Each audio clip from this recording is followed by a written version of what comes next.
أعوذ بالله من الشيطان الرجيم بسم الله الرحمن الرحيم لقد خلقنا الإنسان في كبد صدق الله العظيم আন্তর্জাতিক শ্রম দিবস উপলক্ষে আয়োজিত আজকের এই বিশাল শ্রমিক সমাবেশের সংগ্রামী সভাপতি ইসলামী শ্রমিক আন্দোলন বাংলাদেশের কেন্দ্রীয় সভাপতি মোহাম্মদ খলিল রহমান, আজকের এই সমাবেশের প্রধান অতিথি ইসলামী আন্দোলন বাংলাদেশের সংগ্রামী সিনিয়র নায়েব আমির মুফতি সৈয়দ মোহাম্মদ ফয়জুল করিম সাহেবের জন্মনায় উপস্থিত ইসলামী আন্দোলনের নেতৃবৃন্দ, শ্রমিক আন্দোলনের নেতৃবৃন্দ, সাংবাদিক বন্ধুগণ ও আমার প্রিয় শ্রমজীবী ভাইরা, ত্রয়োদশ জাতীয় নির্বাচনের পর মাঠ পর্যায়ে ইসলামী আন্দোলন বাংলাদেশের কোনো সহযোগী সংগঠনের এটাই বড় মাঠ পর্যায়ে প্রোগ্রাম। নির্বাচন আমাদের জন্য খুবই একটি গুরুত্বপূর্ণ বিষয় ছিল, কিন্তু নির্বাচন পরবর্তী যে সরকার গঠন হয়েছে, আমরা প্রত্যাশা করেছিলাম এই সরকার যে অঙ্গীকার করেছে, জনগণের সাথে যে অঙ্গীকার করেছে, রাজনৈতিক দলগুলোর সাথে যে কমিটমেন্ট করেছে, জাতির সাথে যে অঙ্গীকার করেছে, তারা ক্ষমতায় গিয়ে সে অঙ্গীকার বাস্তবায়ন করবে।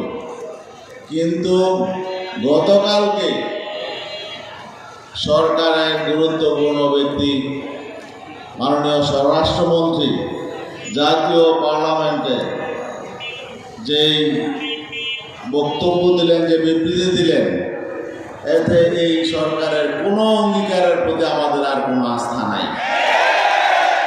কারণ তিনি স্পষ্ট বলেছেন তারা নির্বাচনের স্বার্থে জুলাই সনদে স্বাক্ষর করেছেন, অঙ্গীকার করেছেন।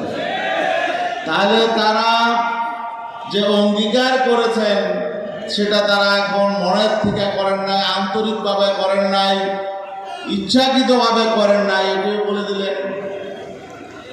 তাহলে তারা জনগণের সাথে যে অঙ্গীকারগুলো করলেন, কোন অঙ্গীকার কোন স্বার্থে করেছেন সেটা তো আমরা জানি না। কাদের স্বার্থে কোন অঙ্গীকার করেছেন, তাহলে আমরা কিভাবে তাদের উপর আস্থা রাখব? তারা নির্বাচনে, আমরা তাহলে বুঝতে পারি নির্বাচনে যাওয়ার জন্য বিভিন্ন রকম ধোঁকাবাজি করেছেন।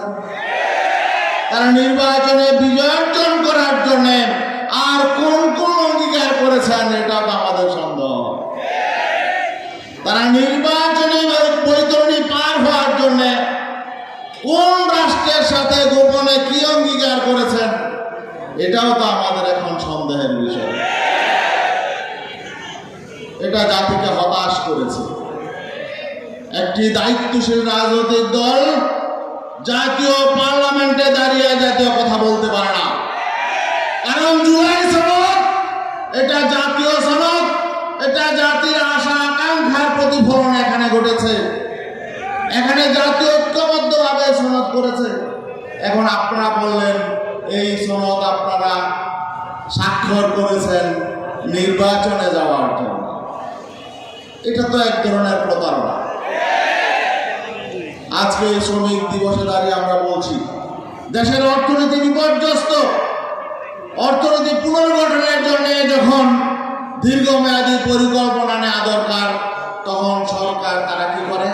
সস্তা জনপ্রিয়তা অর্জনের জন্য ফ্যামিলি কার্ড বিতরণ করে, তারপরে আবার কৃষক কার্ড বিতরণ করে, এই সমস্ত কিছু করে। অথচ আজকে আমাদের দেশের দ্রব্যমূল্য ঊর্ধ্বগতিতে মানুষ দিশেহারা, তেল সংকট, বিদ্যুৎ সংকট, এ সমস্ত সংকটের দিকে তাদের নজর নেই সস্তা জনপ্রিয়তার জন্য। হ্যাঁ, আপনাদের এগুলো ভালো কাজ, আপনাদের নির্বাচন অঙ্গীকার আপনারা করবেন, কখন করবেন? আগে অর্থনীতি পুনর্গঠন করেন, মৌলিক সমস্যার সমাধান করেন, তারপরে এগুলো বাস্তবায়ন করে। এখন শ্রমিকদেরও জিজ্ঞেস করা দরকার, শ্রমিকরা কি অন্যায় করল, তাদের কাজ কোথায়? আপনাদের কাজ লাগবে না, কার্ডের প্রয়োজন নেই। আপনারা শ্রমিকরা যাতে নিরাপদে, তারা যাতে তাদের চাকরি বাকরি ব্যবসা বাণিজ্য করতে পারে সেই ব্যবস্থা করুন। দ্রব্যমূল্য নিয়ন্ত্রণে আনুন এবং দেশে অন্যান্য সকল পেশাজীবী এবং অন্যান্য সকল সেক্টরের জন্য স্পেশালাইজড বিভিন্ন ব্যবস্থা আছে। আর্মিদের জন্য, পুলিশের জন্য, বিজিবির জন্য, সরকারি চাকরিজীবীদের জন্য, তাদের সন্তানদের জন্য আলাদা মেডিকেল কলেজ আছে, চিকিৎসার ব্যবস্থা আছে, তাদের সন্তানদের স্কুল কলেজ বিভিন্ন ব্যবস্থা আছে। কিন্তু শ্রমিকদের জন্য কিন্তু কিছু নাই। কারণ শ্রমিকরা যেহেতু সমাজের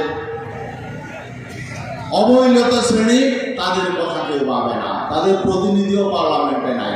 এই জন্য শ্রমজীবী মানুষকে ঐক্যবদ্ধ হতে হবে, অধিকার আদায়ের জন্য লড়াই করতে হবে, সংগ্রাম করতে হবে এবং আমাদের দেশ নিয়ে কেউ যাতে সিনেমিনি খেলতে না পারে, আমাদের সঙ্গে যদি কেউ প্রতারণা করতে না পারে, আমাদেরকে আবার ঐক্যবদ্ধ হতে হবে। এই সাহিত্যের চরমরায় নেতৃত্বে কিন্তু আমরা এই অভ্যুত্থানে আমরা রাজপথে ছিলাম। এই জুলাই অভ্যুত্থানে ইসলামী আন্দোলন নেতৃত্ব দিয়েছে, কিন্তু আজকে সেই অভ্যুত্থানের ফসল ভাগাভাগি করে তারা খাচ্ছে। ভাগাভাগির রাজনীতি যাতে সামনে চলতে না পারে, প্রতারণার রাজনীতি চলতে না পারে, আমাদেরকে দীর্ঘমেয়াদী পরিকল্পনা নিয়ে ঐক্যবদ্ধ হতে হবে এবং আমাদেরকে লড়াই সংগ্রাম চালিয়ে যেতে হবে জনতার মুক্তির জন্য। এবং সবচেয়ে বড় কথা হলো, ইসলাম ছাড়া মানবতার মুক্তির কোনো পথ নাই। কিন্তু অনেক ইসলামী সংগঠন নিজেদেরকে ইসলামী সংগঠন দাবি করে, ইসলামের কথা উচ্চারণ করতে তারা নিজেদেরকে লজ্জা বোধ করে, নিজেদেরকে অপমানিত মনে করে। কিন্তু ইসলাম আমাদের সম্মান দিয়েছে, ইসলাম আমাদের শ্রেষ্ঠত্বের মানদণ্ড হলো ইসলাম। অতএব ইসলাম প্রতিষ্ঠার জন্য আমরা কাজ চালিয়ে যাব। ইসলাম সকল শ্রেণী পেশার মানুষের অধিকার দিয়েছে, শ্রমজীবী পেশাজীবী সকল প্রকার গণমানুষের অধিকার দিয়েছে। যতক্ষণ পর্যন্ত ইসলাম প্রতিষ্ঠা না হবে, আমরা আমাদের পূর্ণাঙ্গ অধিকার পাবো না। এই জন্য আসুন আমরা ইসলাম প্রতিষ্ঠার আন্দোলনে শরীক হই। সালামু আলাইকুম।